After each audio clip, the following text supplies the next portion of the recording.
Dwi'n cofio pan o'n i yn sgotsa crancod efo mam wrth ymyl môr, wrth ymyl castell.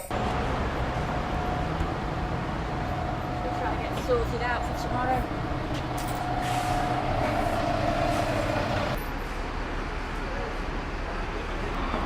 You're gonna be much longer in there, darling.